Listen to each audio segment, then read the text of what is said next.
মধ্যপ্রাচ্যে এখন যুদ্ধের তাপ গনগনে। এই যুদ্ধের উত্তাপ ছড়িয়ে পড়েছে সারা বিশ্বে। প্রতি মুহূর্তে ইরানি মিসাইল আর ড্রোনে ক্ষত বিক্ষত হচ্ছে উপসাগরীয় অঞ্চলে থাকা মার্কিন ঘাঁটি, জ্বালানি স্থাপনা, আকাশচুম্বী ভবন, সমুদ্র সম্পদ।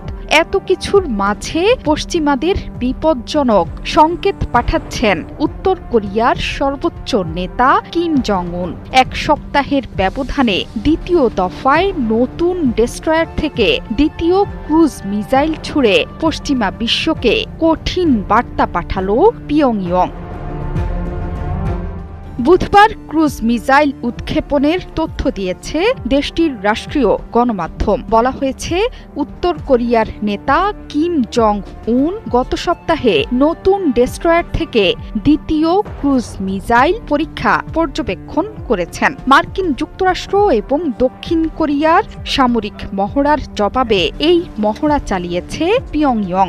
গত সোমবার যুক্তরাষ্ট্র এবং দক্ষিণ কোরিয়ার 11 দিনের ফ্রিডম শিল্ড মহড়া শুরুর পর দ্বিতীয় ক্রুজ মিসাইলের পরীক্ষা চালালো পিয়ংইয়ং।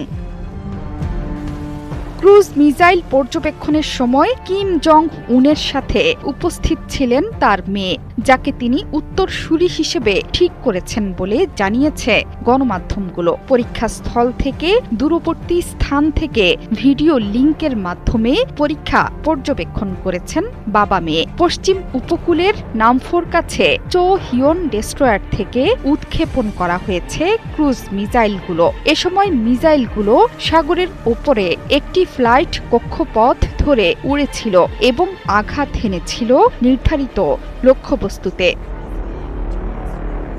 সর্বোচ্চ নেতাকে উদ্ধৃত করে দেশটির রাষ্ট্রীয় গণমাধ্যম কেসিএনএ বলছে, যুদ্ধ প্রতিরোধী উপাদানগুলো এখন অত্যন্ত অত্যাধুনিক অপারেশনাল সিস্টেমে কার্যকর। এগুলো ধারাবাহিকভাবে অন্তর্ভুক্ত হচ্ছে। শুধু তাই নয়, দেশের পারমাণবিক বাহিনীও বহুমুখী অভিযানের পর্যায়ে পৌঁছে গেছে। গত সপ্তাহেও নতুন ডেস্ট্রয়ারের কমিশনের আগেই একই ধরনের ক্রুজ মিসাইলের পরীক্ষা চালায় পিয়ংইয়ং।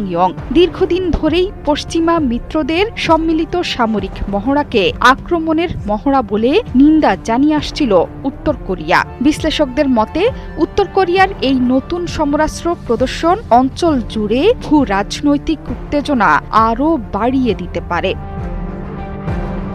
পাশাপাশি ইরানের সর্বোচ্চ নেতা হিসেবে মোজতবা খামেনির নিয়োগের প্রতি সমর্থন জানিয়েছেন উত্তর কোরিয়ার সর্বোচ্চ নেতা। ইরানে মার্কিন ইসরায়েলি হামলার তীব্র নিন্দা জানিয়েছেন কিম জং উন। দেশটির পররাষ্ট্র মন্ত্রণালয়ের মুখপাত্র জানিয়েছেন, মার্কিন যুক্তরাষ্ট্র ও ইসরায়েলের আগ্রাসন অগ্রহণযোগ্য।